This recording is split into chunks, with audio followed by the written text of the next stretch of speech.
A paz do Senhor Jesus, irmãos. Estamos aqui para falar um pouco sobre total depravação, sobre essa teoria de total depravação, que é defendida tanto pela linhagem calvinista como arminiana. A maioria dos protestantes, eles falam a mesma língua quando diz respeito à total depravação. Eles acham que o homem, desde o que Adão e Eva pecaram, são totalmente depravados. Teríamos herdado o pecado de Adão. No entanto, a Bíblia mostra que pecado não se herda. Pecado é algo espiritual. Não há herança, não há como transmitir herança maldita. Não há como transmitir pecado nem justiça. Cada um recebe a justiça que praticou ou o pecado que praticou. Então vamos ler aqui primeiramente em Gálatas 1:8, que diz o seguinte, 8 e 9. Mas ainda que nós mesmos, ou um anjo do céu, vos anuncie outro evangelho, além do que vos tenho anunciado, seja anátema. Assim como já vos dissemos, agora de novo também vos digo, se alguém vos anunciar outro evangelho, além do que já tenho recebeste, seja anátema. Anátema quer dizer maldito. E Paulo deixa isso aqui pelo Espírito. Ele teve a direção do Senhor para trazer esse ensino. E nós perguntamos, o que Paulo falou de total depravação? Absolutamente nada. O que Paulo falou de nós termos herdado o pecado de Adão? Totalmente nada, nada ele falou. E ele disse aqui, além, né? E o que Paulo falou a respeito do pecado de Adão? Paulo falou que o pecado entrou no mundo através de Adão. Mas ali também, nessa passagem que fala a respeito do pecado ter entrado através de Adão no mundo, não fala de total depravação. Fala que a morte passou para todos os homens. Não é que o pecado de Adão passou para todos os homens. Nem também, em lugar nenhum das suas cartas, ele fala que os filhos de Adão são totalmente depravados por causa do pecado de Adão. Isso não existe. Então veja só, irmãos, nós queremos deixar aqui bem claro que não existe herança. Nós não herdamos o pecado de Adão. Nós somos mortais por causa que somos filhos de mortais. Adão, quando pecou, ele passou a ser mero mortal. E mortal gera mortal. Nós adoecemos não é por causa da total depravação. Nós adoecemos, nós morremos, nós, como qualquer animal, como qualquer coisa viva desse planeta, nasce, vive e morre, porque somos mortais. Não tem nada a ver com o pecado de Adão. Você pode ver qualquer animal que morre não é por causa do pecado de Adão. E nós também morremos não é por causa do pecado de Adão. Nós morremos é porque nós somos biológicos, nós somos seres mortais, seres que têm um prazo de validade, digamos assim, nesse planeta. Então, vamos ler aqui também Romanos 5:12, que diz o seguinte, 5:12. Portanto, como por um homem entrou o pecado no mundo, pelo pecado a morte, assim também a morte passou para todos os homens. Aqui, Paulo fala que a morte passou para todos os homens, e não que o pecado de Adão, como muitos dizem aí, nós somos totalmente depravados porque o pecado passou para todo mundo. Nós temos aqui também Efésios 2:1 que diz assim, nos vivificou, estando vós mortos em ofensas e pecados. Agora veja só, irmãos, é preciso entender o seguinte, o homem tem três coisas. O homem tem corpo, o homem tem vida biológica, alma, e o homem tem espírito. E estando vós mortos em ofensas e pecados. Então a ofensa e pecado, o pecado, ele afeta o espírito do homem.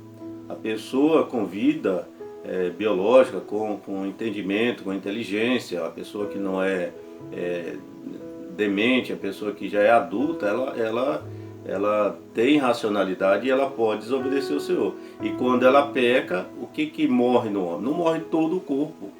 Não morre, não é totalmente depravado como pregam por aí, que o homem, né, corpo, alma e espírito, todo ser do homem está totalmente depravado. O pecado afeta diretamente a parte espiritual do homem.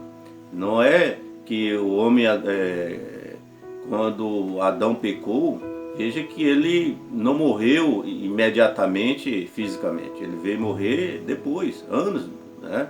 Centenas de anos depois. O tempo dele começou a contar centenas de anos depois é que ele veio a morrer. Mas o pecado, quando você comete o pecado, a palavra diz que Deus risca o nome da pessoa do livro da vida, o livro dos vivos, aquele que pecar. Então veja só, o pecado afeta não completamente o homem diretamente, imediatamente, ele afeta diretamente o espírito do homem, a terceira parte do homem, que é o espírito do homem. Então veja só, aqui nós vemos aqui em Efésios 2 que estávamos mortos e ofensas de pecado. O que está morto não é o corpo, não é totalmente. Aí já tem um dizendo, não, mas o homem não está totalmente tão depravado como seria. Ou seja, com essa teoria mataram completamente o homem e depois tenta dizer que não, mas não é tão morto assim. Ou é ou não é.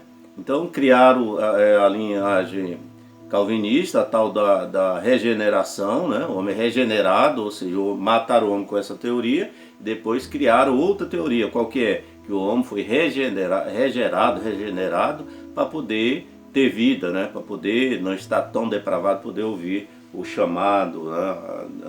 Ouvir a palavra do Senhor e aceitar. Então veja só, e os arminianos, por sua vez, criaram a tal graça e fé pré-existente, que seria a mesma coisa. Por que não se admite logo que o homem não está totalmente depravado? Pecado gera morte espiritual, pecado atinge o espírito do homem, não atinge a mente, o corpo e a alma do homem. De imediato não, entende? Porque a razão, o livre-arbítrio, a capacidade de aceitar, de ouvir, de entender a palavra e aceitá-la, está na mente, está na parte, no motor da alma, que seria a mente, por assim dizer. Está na mente. O homem é racional, o homem não é irracional, igual um outro animal desse planeta. Em Efésios 5,14 a palavra diz assim: desperta tu que dormes e levanta-te dentre os mortos e Cristo te esclarecerá. Só levanta, só desperta quem está vivo. E o que está vivo no homem que está morto espiritual? Porque aqui está falando, tu que dentre os mortos. Aqui a palavra está falando do quê? Dos que estão mortos espiritualmente, dos que estão depravados, estão mortos espirituais. E só pode despertar quem está vivo. Só pode levantar quem está vivo. E o que está vivo no homem? Que ainda pode despertar, que ainda pode levantar, que ainda pode levantar diante dos mortos. Para que Cristo possa esclarecer. Exatamente, o que o homem tem, o corpo biológico vivo e a alma viva. Então só levanta quem está vivo. Se tivesse totalmente morto, não teria como levantar. Já em João diz o seguinte, João 8:32, a palavra diz o seguinte: conhecereis a verdade e a verdade vos libertará. Como eles dizem que o homem não tem condição alguma de participar, até Calvino diz que alguém que possa achar que o homem tem alguma participação, por mínima que seja, na salvação, não entendeu nada de graça. Entende? Ele foi tão enfático na questão da graça que criou a teoria da desgraça, porque ele foi tão enfático em dizer que o homem era salvo pela graça, que criou a teoria da salvação por eleição, da salvação, uns são eleitos para ir para o céu, outros para ir para o inferno. Ou seja, se fosse assim, não precisaria do sangue de Jesus, bastava a eleição. Não precisava crer no sangue, no sacrifício de sangue de Jesus. Então conhecereis a verdade. Quem é que estiver totalmente morto vai conhecer alguma coisa? A própria palavra fala que o homem que está totalmente morto, não tem inteligência, não tem a indústria, não tem nada. A palavra fala, quem morreu acabou, para o mundo aqui acabou. Em João 5:24 diz assim: a verdade, na verdade, vos digo que quem ouve a minha palavra e crê naquele que me enviou tem a vida eterna. Passou da morte para a vida, ou seja, estava no estado de morte espiritual, a parte espiritual estava morta, agora passou a ter vida. E só ouve, né? Quem ouve a minha palavra. Por que ouviu? Como eles acham que está totalmente morto, não ouviu, só ouve porque está vivo. Não entendo como pode ter uma teoria tão aceita no meio evangélico de que o homem está totalmente morto, se o homem pode ouvir. Quem é que pode ouvir se não estiver vivo? Como é que pode crer se não estiver vivo? Como é que pode levantar se não estiver vivo? Né? Crer na palavra que me enviou, crê em quem me enviou, tem a vida eterna. O que está vivo no homem, que ainda estava morto espiritual, morto por causa do pecado, na lei dos pecados, o que está vivo no homem é exatamente a alma do homem, a vida biológica do homem, né? O corpo do homem. Em Romanos 10, 17 diz: de sorte que a fé é pelo ouvir e ouvir pela palavra de Deus. Novamente outro versículo mostrando como é que a fé é pelo ouvir. Como é que pode dizer que o homem não participa em nada no processo de salvação? Isso não é verdade. O homem ouve, o homem crê, o homem pode se arrepender. E eu acho engraçado também essa teoria da total depravação, é que o homem é totalmente depravado para o bem, mas para o mal não. Mas como é que prega que o homem tem que se arrepender? Porque se o homem não pode fazer o que é bom, não poderia também fazer se arrepender. O arrepender vem junto com a fé. Você crê e você se arrepende porque está em desacordo com a palavra do Senhor. Não existe um arrepender. Como é que prega dentro de algumas linhagens aí, que o homem é totalmente depravado, e como é que o homem não tem liberdade nenhuma para fazer nada de bom, e como é que o homem pode se arrepender? Não teria como se arrepender.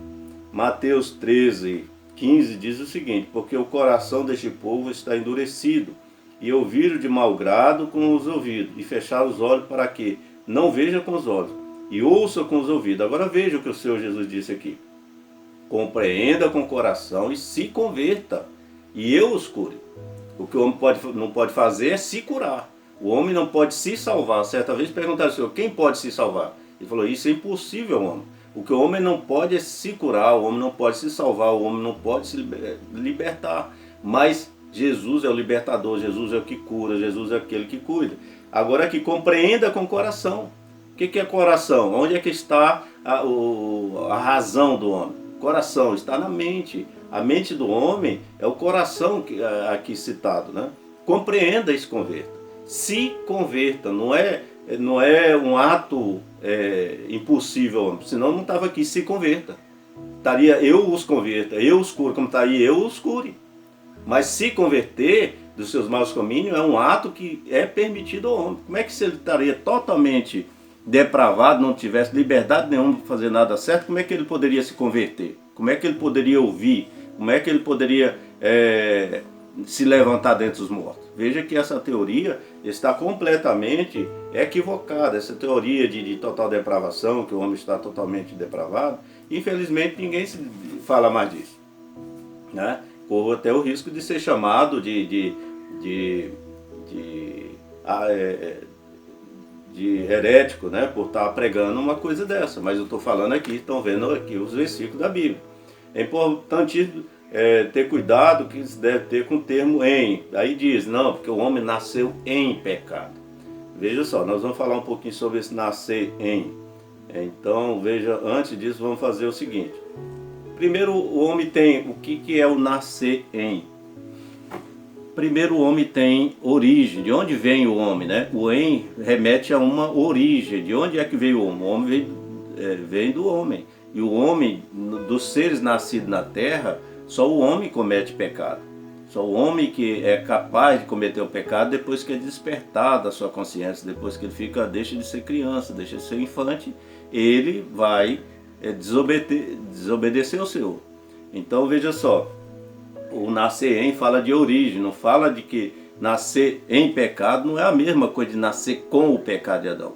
Na realidade, essa teoria de pecado de Adão foi criada por um padre, um bispo da Igreja Católica no século II e III, que viveu no século II e III, chamado Irineu de Lyon, né? Irineu de Lyon. Então veja só, esse cidadão é que criou essa teoria, tipo, o pecado de Adão passou para todos os homens. E daí por diante a igreja secular começou a desenvolver mais teorias sobre isso, ao ponto de lá pelos anos 300, criar o batismo de criança porque o cristão, para ele se formar com o batismo, e teria que se libertar do pecado de Adão. Então batizando as crianças eliminaria o pecado de Adão.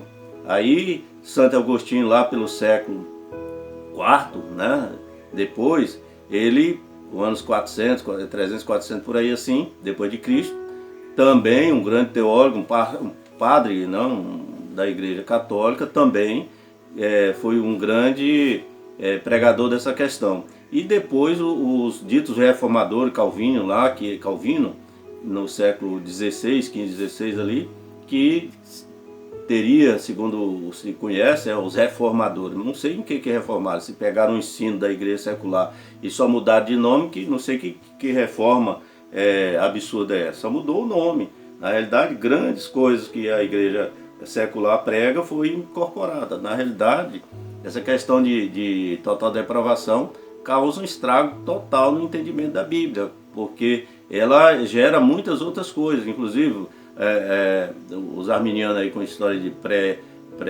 graça e fé pré-existente, gerou na igreja secular a questão de batismo de criança, gerou na igreja da linhagem calvinista a questão da regeneração. Antes de aceitar Jesus, já viu alguém ter vida sem aceitar o Senhor da vida? Se a pessoa já tivesse sido regenerada, para que ela teria que nascer de novo? Se ela já tivesse nascido de novo para aceitar Jesus, ela não precisaria de Jesus para nascer de novo, ela já estava nascida. Então veja só para onde é que leva essa teoria de total depravação. Ela causa todos esses absurdos. Aqui vamos falar o seguinte, Zacarias 12:1 diz assim, fala o Senhor que forma o espírito dentro do homem. E em Eclesiastes 12:7 fala assim, e o pó volte à terra, como era, e o espírito volte a Deus que o deu. Aí em Hebreus 12:9 diz o seguinte, não nos sujeitaremos muito mais ao Pai dos Espíritos para viver? Estou lendo esses versículos para entender que a terceira parte do homem, o espírito, não entra na geração biológica do pai para a mãe. Nós temos duas origens, o ser humano tem duas origens. Eles pegaram tudo, botaram tudo dentro do mesmo balaio de gato, mas veja só, o homem tem duas origens. O que nasce vindo de Adão, é o corpo, é a alma biológica, a parte física, terrena. Isso vem desde Adão e Eva. Mas o espírito de cada ser humano, como nós lemos aqui, Deus forma o espírito de cada um. E esse espírito, quem peca, fica no espírito. A palavra fala, vamos responder diante de Deus pelo que tiver praticado enquanto estava nesse corpo biológico, chamado na Bíblia muitas vezes de tabernáculo, de casa terrena, de casa, edifício. Então veja só, essa carcaça aqui, ela é daqui, ela morre porque ela é mortal. Não é porque ela nasceu em pecado, ela é mortal, ela é desse presente século. Tudo que é desse mundo, inclusive a terra, um dia vai passar. Então veja só, esse espírito é que volta para Deus, o espírito volta a Deus que o deu, aqui em Eclesiastes 12 fala claramente.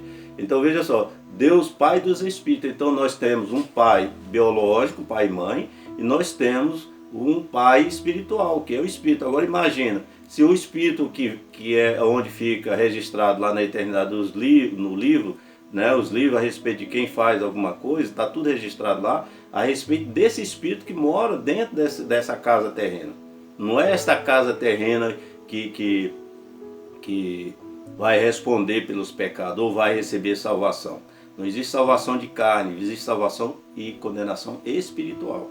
Então veja só, eu coloquei isso aqui para entender que ficam dizendo que o homem nasce em pecado por causa do pecado, Deus não ia dar um espírito já condenado por causa do pecado de Adão. Até porque o espírito, quando ele chega num novo corpo, quando nasce, ele vem novinho, ele vem zerado, ele não tem pecado nenhum. E nem esse DNA, nem essa parte que é vinda de DNA, carrega pecado. Porque pecado é espiritual, fica registrado do lado espiritual, não fica registrado do lado biológico, humano. Ele fica, porque essa teoria de pecado de Adão, muitos acham que é transmitida através do DNA, através do ato sexual. Tudo absurdo, porque espírito não pode gerar espírito, a não ser que os espíritos das pessoas humanas fossem por geração biológica, mas isso é absurdo. O que é terreno, material, carnal, não pode gerar um ser espiritual. Então o espírito do homem vem direto de Deus e vem sem pecado.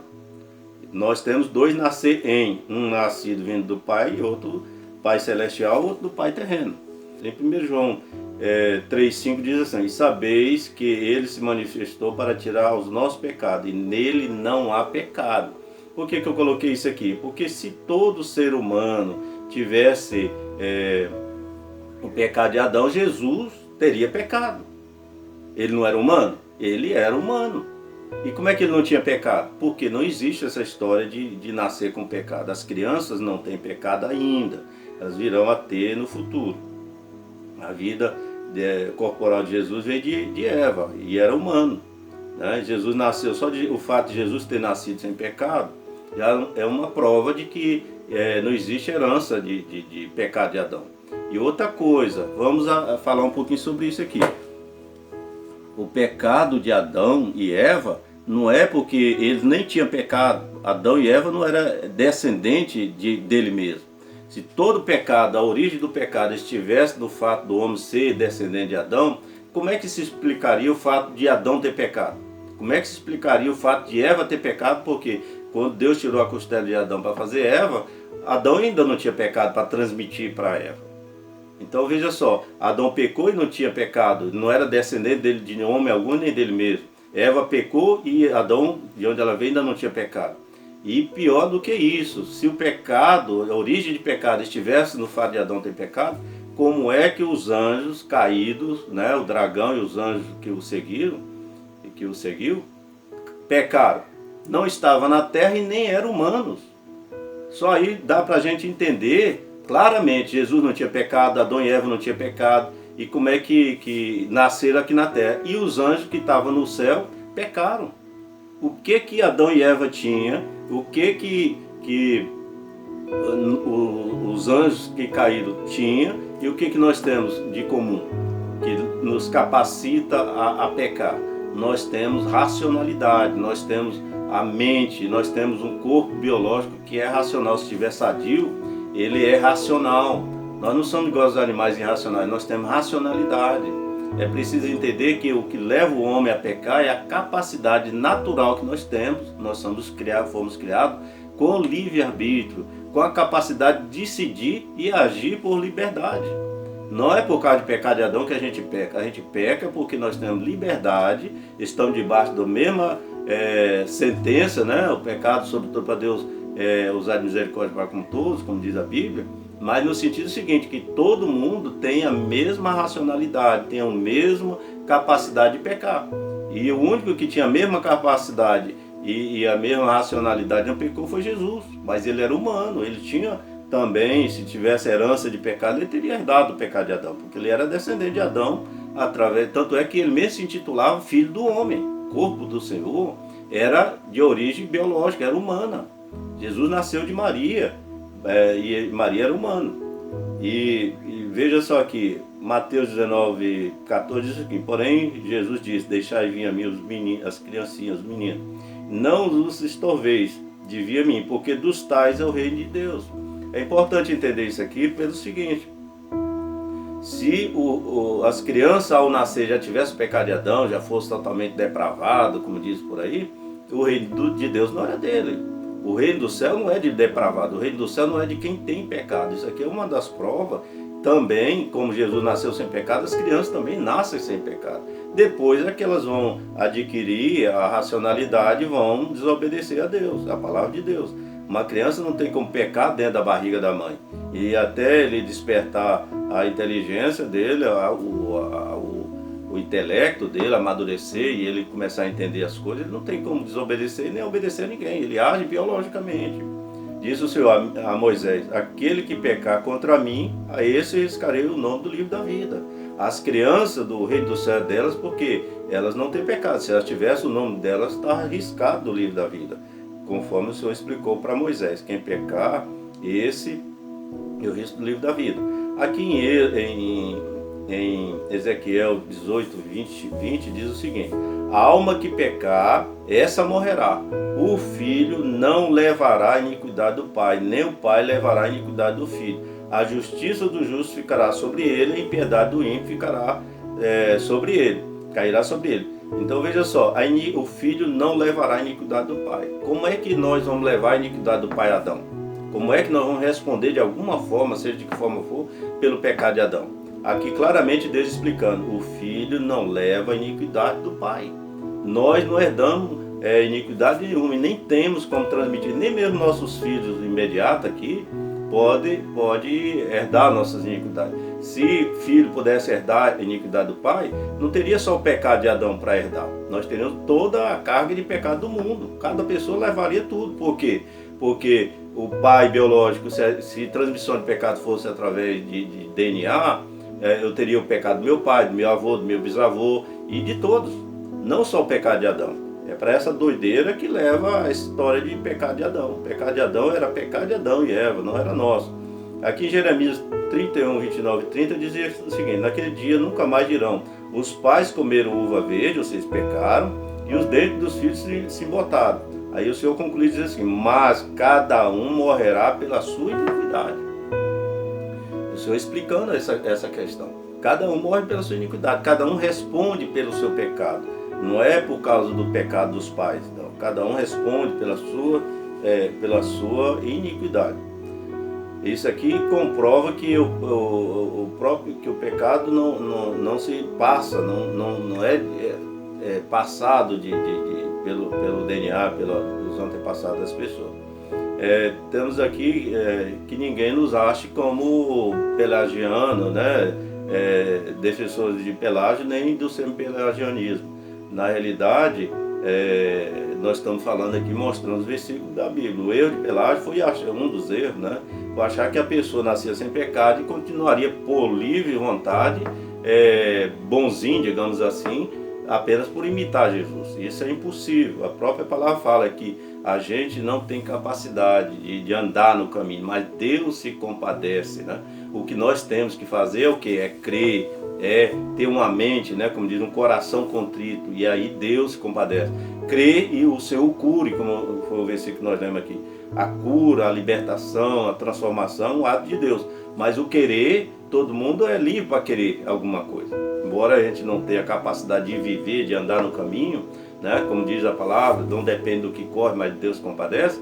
A gente mais está correndo, mas está querendo, mas se levantou, está buscando a salvação, e Deus se compadece porque nós continuamos pecadores. Aqui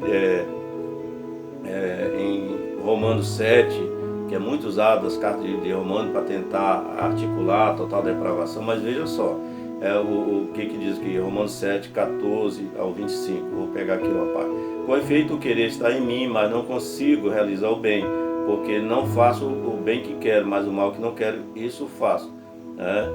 Vejam essa batalha nos meus membros, que me prende debaixo da lei do pecado que está nos meus membros. Então aqui Paulo estava falando dessa incapacidade nossa, mesmo sabendo bem, sabendo o que é certo, de viver o que é certo. Porque a carne, onde o Espírito mora, é dessa terra. As coisas desse mundo nos atraem. Então há essa guerra entre o espiritual e o material. Dentro de nós, dentro dessas duas, há essa guerra. O espiritual querendo o que é do Espírito, que veio de Deus, e o carnal querendo aquelas coisas que são próprias da terra. Então há esse conflito. Mas aí Deus se compadece de quem está querendo viver o conflito. Porque quem já se entregou à carne, vai viver os frutos da carne. Aí em Romanos 9,16 conclui dizendo assim: assim pois, isso não depende de quem quer, nem de quem corre, mas de Deus que se compadece. Então não depende de quem quer, mas você quer. Não depende de quem corre, mas você está correndo, você está de pé, está andando, está querendo, buscando a bênção. E Deus se compadece. Deus vê o coração contrito, né? A pessoa tem livre-arbítrio, embora muitos falam nessa mesma linhagem calvinista que diz que não tem livre-arbítrio. A pessoa tem livre-arbítrio, sim. Nós temos liberdade de agir. E acho engraçado dizer que tem livre agência e não tem livre-arbítrio. Agora imagine, como é que você teria liberdade de agir se não tivesse liberdade de decidir como agir? Como é que é uma livre agência, né? Eu sou livre para agir, mas não sou livre para pensar e decidir como é que vou agir. E não sei de onde é que pode chegar um denominador disso. Ou você tem liberdade de pensar e decidir como agir e agir como você quer, ou não, né? Ou então não. Mateus 15:19 diz o seguinte: o que contamina o homem não é o que entra na boca, mas o que sai da boca. Isso contamina o homem, porque do coração procede os maus pensamentos, morte, adultério, fornicação, furto, falsos testemunhos e blasfêmias. Ou seja, o Senhor estava mostrando aqui que o que contamina o homem, que torna o homem totalmente depravado, contaminado espiritualmente, não é o que entra pela boca, não é o que está na estrutura física, carnal, no tabernáculo terreno, é o que está na mente, né? O que o homem pensa, decide, por liberdade de livre-arbítrio, ele decide o que fazer, e se essa decisão estiver contra a vontade do Senhor, isso irá contaminar, isso tornará o homem totalmente depravado. Não é o que entra pela boca, nem é o que você recebeu dos seus pais através do DNA. E também isso não fica registrado na parte física. O pecado ele é registrado do lado espiritual. Ele fica registrado nos livros lá a respeito daquele espírito que pecou. Aqui em Mateus 13:15, aqui já no final diz assim: ouça com o ouvido, compreenda com o coração e se converta e eu os curo. Então tem aqui ações próprias do homem. Ouça, o homem que está vivo, né, está totalmente depravado, está ouvindo, né, compreende, ou seja, a mente não está embotada, não está louco, né, está racional, entende, e se converta. Essa palavra é muito interessante. Como é que pode dizer que o homem não tem nenhuma participação na salvação? Se, né, se eu falar se machucou, a pessoa se cortou, se machucou, se converta, quer dizer que é a ação da pessoa. A pessoa não pode viver a sua conversão, né? A cura, e eu os cure. Quem vai curar é o Senhor. Mas na mente a pessoa, olha, eu entendi a palavra, eu compreendi, né? Compreendo, né? Eu entendi o processo de salvação, entendi a questão do pecado, da justiça, do juízo de Deus, e eu quero isso. Não depende do que quer, mas de Deus que se compadece, nem do que corre. Mas você quer a salvação. Então Deus vai providenciar para você os meios para que você viva aquilo que você decidiu que quer. Então, se o homem fosse totalmente depravado, ele não podia se converter, ele não poderia compreender. Seríamos iguais aos animais, um bando de doido aí no mundo. E não é isso que a gente vê. Na realidade, isso é teologia, assim, não se explica. As pessoas criam suas teses, saem atropelando um monte de versículo e fica por isso mesmo. Então, se converta é uma ação própria da pessoa. Essa passagem comprova claramente, né, desfaz a teoria de Calvino, que diz que o homem não participa no mínimo possível. Se alguém disser que a mínima participação do homem no processo de salvação é porque a pessoa não entendeu a graça. Quem não entendeu a graça foi ele. Que aí ele, com essa tese, criou outras teses da desgraça, que a graça é o sacrifício de Jesus. A graça é o que a gente não merece, mas Jesus morreu por nós. Isso é a graça. Isso é a teoria da graça, é essa. Jesus pagou pelo nosso pecado.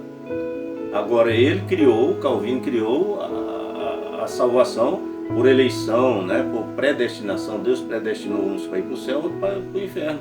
Se fosse assim, não precisava da graça de Jesus, não precisava do sangue de Jesus, era só a eleição. Elegeu para ir para o céu, vai para o céu e acabou. Como tem os mais radicais, calvinistas mais radicais, que dizem que Deus ainda proíbe, não deixa que a pessoa que não é eleita para ir para o céu crê em Jesus. Ou seja, não é uma teoria da desgraça, é da falta de graça, da ausência da graça, né? Não penso que eu estou xingando. Desgraça quer dizer a ausência da graça, a ausência da misericórdia de Deus. Passa a ser o quê? Salvação não pelo sangue de Jesus, mas porque a pessoa foi eleita para ser salva, e por isso vai ser salva independente de crer ou não, né? O que eles pregam por aí é isso. Estando nós mortos, Efésios 2:5, estando nós ainda mortos em nossas ofensas, nos vivificou juntamente com Cristo. Estando nós mortos, o que estava morto em ofensas e pecado? É o lado espiritual. A pessoa, se ela era saudável, ela tinha vida biológica, vida da alma, e que é a vida do corpo. Ela tinha ainda como entender, né? A mente dela não estava... Jó 12:10 diz o seguinte: na sua mão está a alma de tudo quanto vive. Tudo quanto vive tem alma, e o espírito de toda a carne humana. Então está dizendo aqui, tudo quanto vive tem alma, inclusive o homem, e o espírito de toda a carne humana. Então dentro da carne humana tem espírito.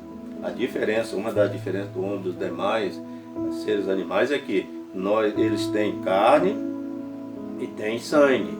Ou seja, eles têm corpo e têm alma biológica, vida biológica. Tem duas coisas, o homem tem a terceira. O homem tem corpo, vida biológica, e tem a terceira coisa, que é o espírito. Toda a questão da morte espiritual, né, quando dá totalmente depravado, morte em delito de pecado, fala de pecado aqui, não é na questão biológica, não é do lado do DNA, é do lado do que veio de Deus. Fica registrado lá no céu para cobrar do Espírito enquanto estava no corpo. Então veja só, voltando aqui, só finalizando, o homem não nasce totalmente depravado, senão Jesus teria nascido com o pecado de Adão, as crianças nasceriam com o pecado de Adão e, portanto, o reino do céu não seria delas, porque quem tem pecado, o nome já está riscado no livro da vida, quem vai para o céu, o nome tem que estar no livro da vida. Então veja só, essa história de que o homem é totalmente depravado, isso não tem procedência. O homem não nasce totalmente depravado, ele fica depravado depois que ele adquire racionalidade, através da razão, do seu livre-arbítrio. Ele vai tender a viver a carne, guerreia contra o espírito, como diz lá nas cartas de Paulo. Então essa guerra faz com que o homem muitas vezes inclina para as coisas da carne, e quando ele pratica coisas da carne, isso contamina, isso torna ele totalmente morto, morto espiritual, não é morto físico, não é totalmente. O pecado afeta o lado espiritual, não afeta a alma biológica, nem a mente do homem, porque a razão, o livre-arbítrio, a racionalidade do homem, que difere muito o homem dos animais, é a racionalidade. E a racionalidade, a razão, o querer ou não querer, o decidir, processar as coisas, está no cérebro. Se a pessoa não tem morte cerebral, se a pessoa não é louca, se ela é normal, não é demente, ela tem livre-arbítrio. E ela tem livre-agência, que é a história de livre-agência. Porque ela decide, ela pensa, ela raciocina, como disse o Senhor, e aí ela vai agir em cima do que ela decidiu. Por isso que fala que a gente deve guardar, sobre tudo que deve guardar o coração, deve guardar a mente, porque ainda explica, dela sai a saída da vida e da morte. É da mente, você pensa, você decide o que você vai fazer. Para achar que o homem era totalmente depravado e sem livre-arbítrio, que é outro vídeo que nós vamos tratar desse assunto, o homem teria que ser igual aos animais, não pensar nada. Como é que você pode imaginar que a pessoa tem livre agência, livre para agir, sem ter como liberdade de pensar como agir? Só se nós fôssemos igual um touro, um outro animal, um bruto qualquer. Porque aí você age biologicamente. Não porque você avaliou, decidiu, pensou e fez. O homem, ele é responsabilizado, senão o homem não poderia ser responsabilizado pelos seus pecados. Como é que você pode achar que o homem é livre para fazer só o bem, por exemplo, como pregam, aliás, aí dos que acham que o homem é totalmente depravado, que o homem é depravado só para fazer o que é bom? Ué, se a gente fosse totalmente depravado, a gente seria depravado para fazer o bem e o mal, porque a gente faria igual um animal qualquer, fazia as coisas sem pensar, sem decidir nada. E também não poderíamos ser cobrados de nada, porque a gente estava fazendo igual alguém cobra alguma coisa de um doido. Alguém, imagina, vem aqui, tem duas pessoas dentro de um local, vem um touro e mata a pessoa. E vem um homem e mata um outro toureiro lá. O homem cometeu um pecado, o homem vai ser responsabilizado, mas alguém vai responsabilizar o touro no sentido espiritual? Pode até um doido querer sacrificar o animal, mas ele não cometeu pecado. Ele agiu biologicamente, o homem não, que ele tinha liberdade de entender, de agir, de saber que não podia fazer aquilo. Então, a questão do homem, do total depravação, ela não existe. Não existe essa história católica dos bispos da Igreja Católica, Santo Agostinho, Irineu, tal, dizendo que o homem era totalmente depravado. Nós temos que reler esse assunto, nós temos que, como servo do Senhor, estudar isso para tirar isso do meio da igreja, porque isso causa muito problema, porque gera muitas outras heresias, é a regeneração para poder nascer de novo, a graça e fé pré-existente, e por aí vai, batismo de criança para tirar pecado de Adão, e aí vão criando um monte de castelo de areia para tentar, em vez de entender que o homem nasce com salvação, o homem nasce do reino dos céus, criancinha. Jesus não tinha pecado, Jesus era humano. Se criança nascesse com pecado, tivesse pecado de Adão, Jesus teria pecado. A própria Bíblia diz que Jesus não tinha pecado. E as crianças dos tais do reino de Deus, e isso deduz que elas também não têm pecado. Não tem essa história de total depravação. Que nós vamos nos depravar, vamos pecar e vamos morrer no correr da caminhada, sim. E qual é a solução? Aceitar Jesus, voltar a ter o nome escrito no livro da vida de novo, nascer de novo, por isso tem que nascer. Nascer de novo da água, da palavra, entender a palavra, entender, querer, e Deus vai se compadecer. Aí vai te dar depois o batismo com o Espírito Santo e você vai andar agora guiado pelo Espírito Santo. Esse é o processo em linhas mais tênues aqui de salvação. Então não existe total depravação. O homem nasce sem pecado, porque o Espírito vem de Deus. E Deus não iria dar para uma pessoa que vai nascer lá no ventre da mãe um espírito contaminado com pecado. Isso não existe. Isso é invenção teológica, pode ter certeza.